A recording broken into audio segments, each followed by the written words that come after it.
नमस्कार, सूर्य समाचार देख रहे हैं आप और मैं हूं आपके साथ पुनीता सिंह। बुलेटिन की शुरुआत बड़ी खबर के साथ कर लेते हैं। बताएं आपको, सीएम मनोहर लाल ने बड़ी घोषणा की है। किसानों को बाजरे का 450 रुपए प्रति क्विंटल देगी सरकार। भावांतर भरपाई योजना के तहत किसानों को पैसा मिलेगा।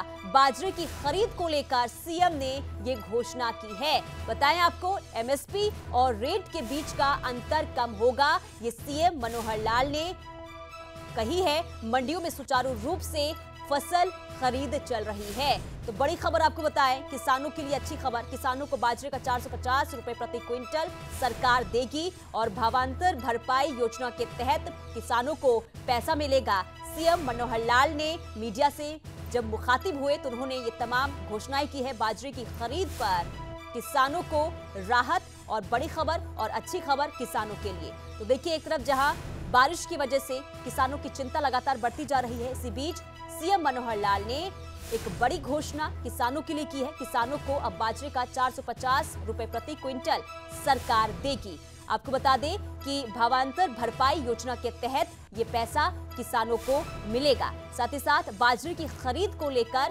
सीएम ने ये घोषणा की है और साथ ही साथ सीएम मनोहर लाल ने यह भी कहा है कि मंडियों में सुचारू रूप से फसल खरीद चल रही है। और सीएम मनोहर लाल ने क्या कुछ कहा है, क्या कुछ घोषणाएं की है, आइए सुनवाते हैं। बाजरा मंडियों में आ चुका है। पिछले वर्ष हमने बाजरे की भावांतर भरपाई दी थी। उससे पिछले वर्ष पूरे का पूरा प्रोक्योर किया था, लेकिन पूरा प्रोक्योर करने में कई प्रकार की कठिनाइयाँ आती हैं। पड़ोसी राज्यों के भी किसान या जो आड़ती या फिर व्यापारी वो उसको यहाँ ला करके बेचते हैं। उसमें वहाँ रेट बहुत कम होता है, हमारा रेट क्योंकि एमएसपी होता है तो हम उसको प्रोक्योर करते हैं, तो उसका नुकसान हरियाणा सरकार को बहुत होता है। पिछली बार किसान भी संतुष्ट हुए थे कि जो difference between market rate and MSP वो जो है अगर उनको मिल जाता है और उनकी रिकॉर्ड जो है मेरी फसल मेरा ब्यौरा में रिकॉर्ड है उसके हिसाब से मिलता तो वो सब संतुष्ट होते हैं। जो रेट डिफरेंस है पिछली बार ज़्यादा था, इस बार एमएसपी 100 रुपये बढ़ने के बाद भी रेट डिफरेंस थोड़ा कम हुआ है। अभी इस समय मार्केट रेट जो बाजरे का है वो 1850 से 1950 के बीच में चल रहा है और 2350 एमएसपी है। इसलिए ऑन एवरेज अगर 1900 में लगाते हैं तो 450 रुपये का अंतर पड़ता है। इसलिए आज ये घोषणा की जाती है कि उन सब को 450 रुपये के हिसाब से और किसानों को पर क्विंटल के हिसाब से भावांतर भरपाई योजना में ये पैसा मिलेगा। तो एक तरफ जहां सीएम मनोहर लाल ने किसानों के लिए बड़ी घोषणा की, तो वहीं एसवाईएल को लेकर भी बड़ा बयान सीएम मनोहर लाल ने दिया है। आपको बता दें कि सीएम मनोहर लाल ने कहा है कि 14 अक्टूबर को अहम बैठक होने वाली है और हरियाणा और पंजाब के मुख्यमंत्री इस बैठक में हिस्सा लेंगे। दोनों राज्यों में मुख्यमंत्री एसवाईएल पर चर्चा करने वाले हैं। तो मुख्यमंत्री मनोहर लाल ने यह बयान दिया और उन्होंने कहा है कि 14 अक्टूबर को एक अहम बैठक होने जा रही है जिसमें एसवाईएल के मुद्दों को लेकर बातचीत होगी, समाधान निकाला जाएगा। क्योंकि काफी वर्षों से देखिए दोनों राज्यों के बीच में ये जो विवाद है वो चलता रहा है और इसे लेकर कुछ दिनों पहले ही यानी कि सुप्रीम कोर्ट की तरफ से ये भी फैसला आया गया कि दोनों राज्यों जो है वो साथ में मिलकर बैठक करें, फैसला ले। और इस बीच ये बड़ी खबर कि 14 अक्टूबर को अहम बैठक होने वाली है एसवाईएल के मुद्दे को लेकर, जिसमें समाधान निकालने की कोशिश दोनों मुख्यमंत्रियों की तरफ से होगी। तो दोनों राज्यों के मुख्यमंत्री इस अहम बैठक में हिस्सा लेंगे। तो एसवाईएल पर चर्चा होगी और देखना यह होगा कि इस बैठक के बाद आखिर क्या समाधान निकलता है। आगे दोनों राज्यों के मुख्यमंत्री आखिर क्या फैसला लेते हैं। तो बड़ी खबर आपको बता रहे हैं, 14 अक्टूबर को अहम बैठक एसवाईएल को लेकर होगी और खुद मुख्यमंत्री मनोहर लाल ने इसे लेकर जानकारी दी है। मुख्यमंत्री मनोहर लाल ने कहा है कि 14 अक्टूबर को ये अहम बैठक होगी। इसमें दोनों राज्यों के मुख्यमंत्री यानी कि पंजाब के मुख्यमंत्री भगवंत मान और खुद सीएम मनोहर लाल भी, हरियाणा के मुख्यमंत्री सीएम मनोहर लाल इस बैठक में मौजूद रहेंगे और इस बैठक में एसवाईएल यानी कि सतलुज यमुना लिंक को लेकर इस बैठक में चर्चा की जाएगी और समाधान निकालने की कोशिश भी की जाएगी। मुख्यमंत्री, पंजाब मुख्यमंत्री आपस में मिल बैठ करके ज़रूर कोई रास्ता निकालने की कोशिश करेंगे और उसका जो निश्चित समय हुआ है वो 14 तारीख 11:30 बजे मीटिंग होगी।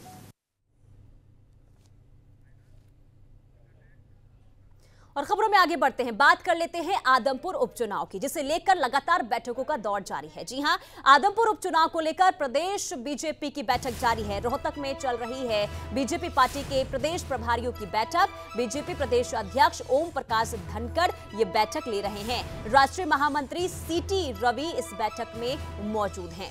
तो बैठकों का दौर जारी है, उससे बीच बीजेपी प्रदेश अध्यक्ष ओम प्रकाश धनखड़ इस बैठक में मौजूद हैं और प्रदेश बीजेपी के प्रभारियों के साथ ये बैठक हो रही है। रोहतक में ये बैठक चल रही है, जिसमें किस तरीके से आदमपुर उपचुनाव को लेकर रणनीति बनाई जाए, आगे किस तरीके से इस सीट पर चुनाव में जीत हासिल की जाए, इसे लेकर देखिए बैठकों का दौर लगातार बीजेपी की तरफ से जारी है। तो प्रभारियों के साथ ये बैठक होगी, जिसमें बीजेपी के प्रदेश अध्यक्ष ओम प्रकाश धनखड़ मौजूद हैं और चर्चा की जाएगी आगे किस तरीके से कदम उठाया जाए और किस तरीके से जनता को लुभाने की कोशिश इस सीट पर की जाए। तो काफी दिलचस्प ये लड़ाई होती जा रही है, जहां देखिए एक तरफ जब बीजेपी ने अपने प्रत्याशी का नाम का ऐलान किया, जिसके बाद अब तमाम पार्टियों की तरफ से एक के बाद एक बैठक और आज बीजेपी की तरफ से बैठक की जा रही है।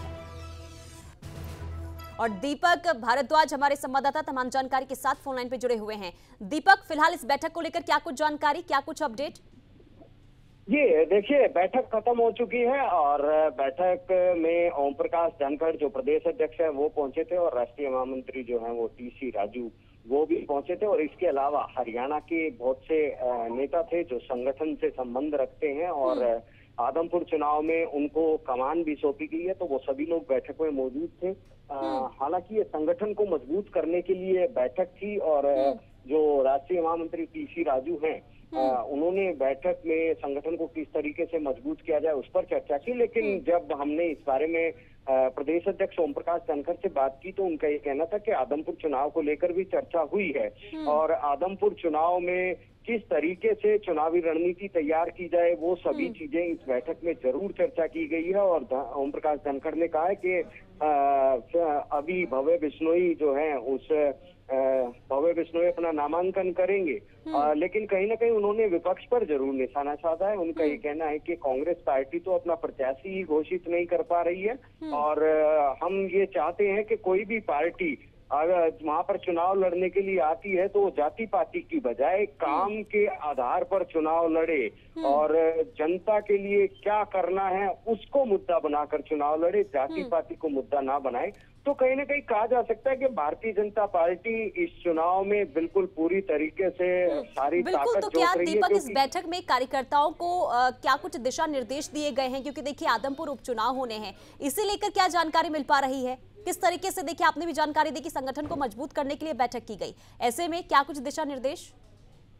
जी बिल्कुल, देखिए दिशा निर्देश की जहां तक बात है, क्योंकि ये जो बैठक थी इसमें प्रदेश के प्रभारी थे जिनमें से बहुत से लोगों को आदमपुर चुनाव की भी जिम्मेदारी सौंपी गई है। तो चर्चाएं हुई हैं, चर्चाएं यही हुई हैं कि किस तरीके से वहां पर जो प्रदेश सरकार की नीतियां हैं, प्रदेश सरकार ने जो काम किए हैं और प्रदेश सरकार की जो योजनाएं हैं उनको लेकर के आम जनता तक पहुंचा जाए और आम जनता को से विचार विमर्श और किस तरीके से भारतीय जनता पार्टी भविष्य में काम कर सकती है, आदमपुर के लिए क्या काम किए जा सकते हैं, वो बातें लोगों तक पहुंचाने के दिशा निर्देश और आपस में विचार विमर्श जरूर हुए हैं।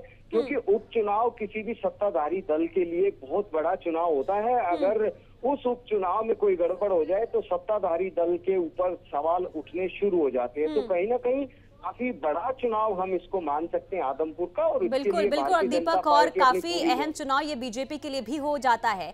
बहुत शुक्रिया दीपक तमाम जानकारी के लिए। तो अहम बैठक रोहतक में बीजेपी के चल रही थी, वो बैठक खत्म हो चुकी है और इस बैठक में तमाम प्रभारियों को किस तरीके से संगठन को मजबूत किया जाए और किस तरीके से आगे चुनाव में रणनीति बनाई जाए, इसे लेकर चर्चा की गई है और कई अहम दिशा निर्देश भी दिए गए हैं। खबरों में आगे बढ़ते हैं, आपको बता दें कि आदमपुर उपचुनाव को लेकर कांग्रेस की अहम बैठक हुई है। दिल्ली में हुड्डा आवास पर कांग्रेस का मंथन जारी है। कांग्रेस प्रत्याशी को लेकर कांग्रेस की ये बड़ी बैठक में भूपेंद्र सिंह हुड्डा भी मौजूद है। कांग्रेस प्रदेश अध्यक्ष उदय भान भी बैठक में मौजूद हैं। तो बड़ी खबर आपको बता रहे, कांग्रेस प्रत्याशी को लेकर कांग्रेस की ये बड़ी बैठक जारी है, क्योंकि देखिए आदमपुर उपचुनाव को लेकर जब बीजेपी ने अपने प्रत्याशी का ऐलान किया, जिसके बाद सबकी नजरें टिकी हुई है कि कांग्रेस आखिर किसे प्रत्याशी के तौर पर उतारेगी, जिसे लेकर सबकी नजरें टिकी हुई है। और आज इसी को लेकर कांग्रेस की ये अहम बैठक जारी है।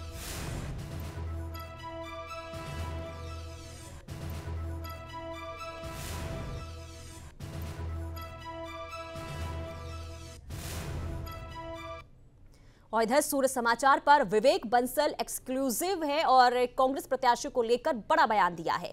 1-2 दिन में कांग्रेस उम्मीदवार की घोषणा करेगी, ये बंसल की तरफ से कहा गया है। उम्मीदवार को लेकर संशय नहीं है, तो बंसल की तरफ से देखिए ये बयान दिया गया है। जहां एक तरफ बैठक चल रही है तो दूसरी तरफ बंसल का ये बयान काफी अहम हो जाता है। क्या कुछ उन्होंने कहा है, सुनिए। आदमपुर विधानसभा सीट पर होने वाले उपचुनाव को लेकर बीजेपी और आम आदमी पार्टी ने अपने प्रत्याशी उतार दिए हैं, लेकिन कांग्रेस में अभी भी संशय बना हुआ है। हमारे साथ हरियाणा कांग्रेस प्रभारी विवेक बंसल जी हैं। सर, लगातार संशय बना हुआ है कांग्रेस के उम्मीदवार को लेकर कि आदमपुर में कांग्रेस का झंडा कौन उठाएगा, क्या संशय है? देखिए, संशय कोई नहीं है। मेरे ख्याल से 1-2 दिन में तस्वीर साफ हो जाएगी और घोषणा होनी चाहिए, और उसको बाबत बैठक और आम नेताओं से रायशुमारी हो रही है, और जिसके पश्चात आकलन करके उसकी घोषणा होगी। भव्य बिश्नोई बीजेपी के उम्मीदवार हैं, और चूंकि भव्य बिश्नोई एक युवा चेहरा है, तो क्या भव्य बिश्नोई की छवि को देखते हुए कांग्रेस का उम्मीदवार होगा या फिर कुछ और कांग्रेस गुण ढूंढेगी? हमारे सामने भव्य बिश्नोई है या कोई है, हम तो जो पार्टी के प्रति निष्ठावान और पार्टी के जो एक सशक्त उम्मीदवार कौन हो सकता है, सबसे ज़्यादा संभावित सशक्त, उसको मद्देनज़र रखते हुए फैसला करेंगे। सर, हाल ही में देखा कि जननायक जनता पार्टी से दिग्विजय चौटाला ने भव्य बिश्नोई के पोस्टर पर नाराजगी जाहिर करते हुए कहा कि गठबंधन की सरकार है, लेकिन जेजेपी के नेताओं के फोटो भव्य बिश्नोई के पोस्टर में नहीं है। क्या इसका कोई असर आपको लग रहा है, कुछ खटास आ रही है जेजेपी बीजेपी में? संभवतः दिखता तो ऐसा ही परिलक्षित होता है। उनके बयानों से आपने खुद कहा कि उन्हें कष्ट है, उन्हें पीड़ा है दिग्विजय जी को, और मेरे ख्याल से वैसे तो उनका आंतरिक मामला है, पर गठबंधन में जो पूरे गठबंधन के जो सहयोगी दल हैं सबके तस्वीरें होती हैं, क्योंकि गठबंधन का प्रत्याशी होता है, ना कि एक विशेष राजनीतिक दल का। तो उस धर्म के गठबंधन के धर्म के विपरीत है अगर इस तरीके का कोई घटनाक्रम। सर, की जननायक जनता पार्टी साफ कर चुकी है कि वो आदमपुर में अपना उम्मीदवार नहीं उतारेंगे, क्योंकि गठबंधन धर्म वो निभाएंगे, लेकिन पंचायत चुनाव को लेकर लगातार जेजेपी पशोपेश में है, सिंबल पे अपने उम्मीदवार उतारें या ना उतारें। बीजेपी साफ कर चुकी है कि वो सिंबल पे पंचायत चुनाव में अपने उम्मीदवार नहीं उतारेगी। जेजेपी लगातार बैठकें कर रही है। क्या ये खटास इतनी बढ़ती जा रही है कि इतनी बैठकें करनी पड़ रही है? अब उस पर हम कोई कयास और अनुमान लगाएं, वो तो वक्त बताएगा कि उनमें मतभेद कितने हैं और क्या रूप कितना उग्र है उनके मतभेद, और क्या वो धारणा क्या तस्वीर सामने आती है आने वाले भविष्य में। तो आदमपुर उपचुनाव और पंचायत चुनाव को लेकर सूर्य समाचार से खास बातचीत में विवेक बंसल ने कहा कि वो किसी को भी हल्के में नहीं ले रहे हैं। कांग्रेस की पूरी तैयारियों की बात विवेक बंसल ने कही है। हालांकि जब परिणाम आएंगे तब देखना होगा कि किसके पार्टी जो दावे कर रही है, किसके दावों में कितना दम है। कैमरामैन लक्ष्य के साथ दिल्ली से सूर्य समाचार के लिए विनय सिंह। और बड़ी खबर आपको बताएं, आदमपुर उपचुनाव को लेकर कांग्रेस की अहम बैठक जारी है। तो दिल्ली में हुड्डा आवास पर कांग्रेस का मंथन जारी है। कांग्रेस प्रत्याशी को लेकर कांग्रेस की ये बड़ी बैठक, इस बैठक में भूपेंद्र सिंह हुड्डा भी मौजूद है। और विनय सिंह हमारे संवाददाता लाइव जुड़ चुके हैं तमाम जानकारी के साथ। विनय, सबसे पहले तो इस बैठक को लेकर अपडेट जानना चाहेंगे, क्या कुछ इस बैठक को लेकर जानकारी निकलकर सामने आ रही है? देखिए, लगभग 1 घंटा हो चुका है इस बैठक को शुरू हुए, और आपको मैं दिखा दूं कि ये अभी मैं फिलहाल भूपेंद्र सिंह हुड्डा का जो दिल्ली आवास है वहां बाहर खड़ा हूं, और यहीं पर ही बैठक चल रही है। इस बैठक में चूंकि भूपेंद्र सिंह हुड्डा मौजूद हैं, हरियाणा कांग्रेस के जो अध्यक्ष हैं उदय भान वो मौजूद है, और क्योंकि अभी तक कांग्रेस ने अपना उम्मीदवार आदमपुर उपचुनाव को लेकर नहीं उतारा है, 14 अक्टूबर अंतिम तारीख है नामांकन की, और अब कुछ ही दिन शेष है नामांकन के लिए। तो ऐसे में अब यहाँ पे क्योंकि कांग्रेस को अपना उम्मीदवार अभी तक घोषित नहीं किया है, तो नाम को लेकर चर्चा हो रही है कि कौन कांग्रेस का उम्मीदवार होगा आदमपुर उपचुनाव में। आदमपुर उपचुनाव में कौन कांग्रेस का झंडा बुलंद करेगा, कई तरह के नाम चल रहे हैं, लेकिन अभी तक नाम फाइनल नहीं किया गया है। तो ऐसे में इस बैठक में कई नामों पर चर्चा हो रही है, लेकिन आपको बता दूं कि सबसे ऊपर नाम जो चल रहा है कांग्रेस की तरफ से वो जयप्रकाश का नाम है। जयप्रकाश पूर्व में मंत्री भी रह चुके हैं और कांग्रेस के कद्दावर नेता भी हैं, भूपेंद्र सिंह हुड्डा के काफी करीबी भी हैं। तो अभी फिलहाल जो नाम सबसे ऊपर चल रहा है जयप्रकाश का, माना जा रहा है कि जयप्रकाश के ऊपर कांग्रेस दांव खेल सकती है। हालांकि फिलहाल बैठक चल रही है, बैठक में क्या होता है ये तो बात की बात है। इसके अलावा इस बैठक में आदमपुर उपचुनाव को लेकर क्या रणनीति रहेगी, कौन कौन स्टार प्रचारक रहेंगे, कौन कौन कांग्रेस का प्रचार करेंगे आदमपुर में जाके, इन तमाम नामों पर चर्चा तो होगी। लेकिन सबसे मुख्य बात कि उम्मीदवार कौन होगा, क्योंकि अभी तक कांग्रेस ने उम्मीदवार, स्टार प्रचारक कौन होगा इस पे भी हम जानकारी आपसे लेंगे। लेकिन सवाल यही उठता है क्योंकि देखिए 14 अक्टूबर काफी कम दिन रह गए हैं नामांकन को लेकर। ऐसे में कांग्रेस को आखिर इतना वक्त क्यों लग रहा है उम्मीदवार घोषित करने में, क्या वजह है इसके पीछे?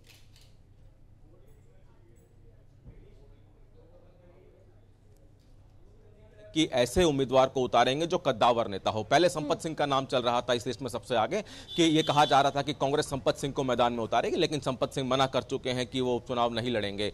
तो ऐसे में एक बार फिर से कांग्रेस को एक्सरसाइज करनी पड़ी है और इसमें के बाद जो जयप्रकाश जिसकी हम जिक्र कर रहे हैं उनके नाम को लेकर चर्चा सबसे ऊपर है। और कांग्रेस इसलिए इतना टाइम लगा रही है कि कांग्रेस कदम फूंक फूंक के रखना चाहती है, क्योंकि जो जिस सीट पे उपचुनाव है वो चुनाव सिर्फ कांग्रेस और बीजेपी के लिए नहीं बल्कि कुलदीप बिश्नोई और भूपेंद्र सिंह हुड्डा के बीच में कहें तो कोई गलत नहीं होगा। क्योंकि कुलदीप बिश्नोई ने अगर कांग्रेस को अलविदा कहा तो कहीं ना कहीं उनकी जो नाराजगी थी वो भूपेंद्र सिंह हुड्डा से थी और उसके बाद उन्होंने कांग्रेस को अलविदा कहा, बीजेपी ज्वाइन की।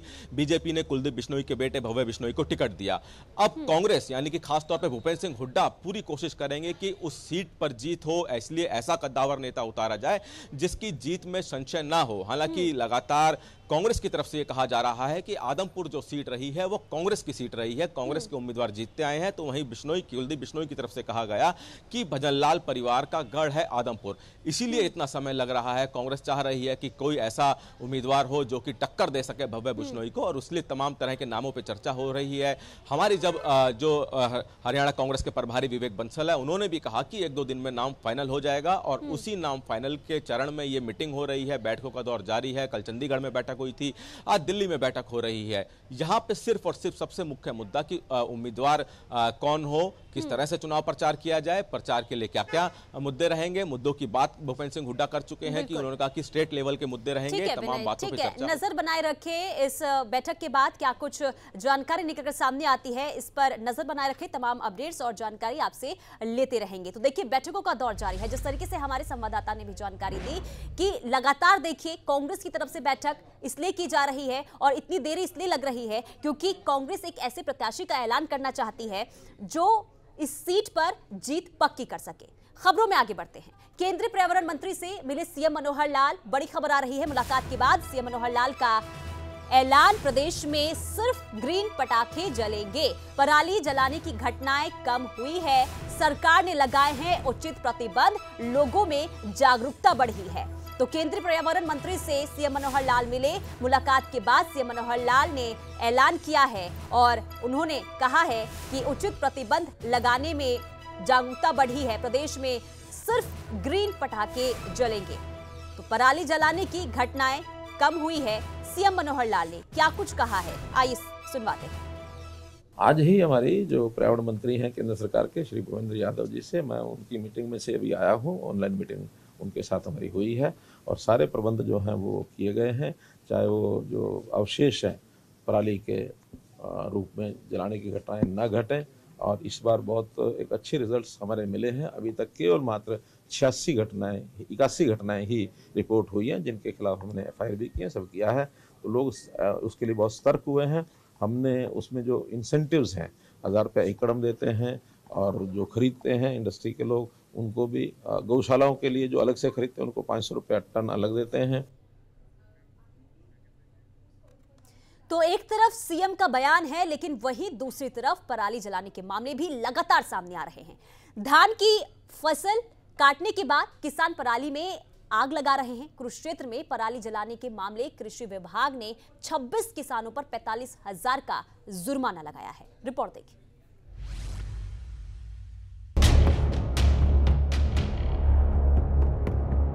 धान कटाई के समय किसानों के सामने एक बड़ी समस्या खड़ी हो जाती है।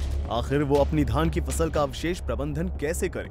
एनजीटी की रोक के बाद प्रशासन पराली जलाने को लेकर सख्त हो गया है, लेकिन कुरुक्षेत्र प्रशासन और कृषि विभाग ने पराली जलाने के मामले में आग लगाने पर 26 किसानों का चालान किया है। किसानों पर 45,000 रुपए का जुर्माना भी लगाया गया है। हमारे यहाँ टोटल 26 इंसिडेंट्स हैं। इसके अलावा क्या है, हमने प्रचार वाहन भी भेजे हैं। वो 5 प्रचार वाहन बनाए गए जो जिले में गांव-गांव जाकर अनादि के माध्यम से लोगों को जागरूक कर रहे हैं।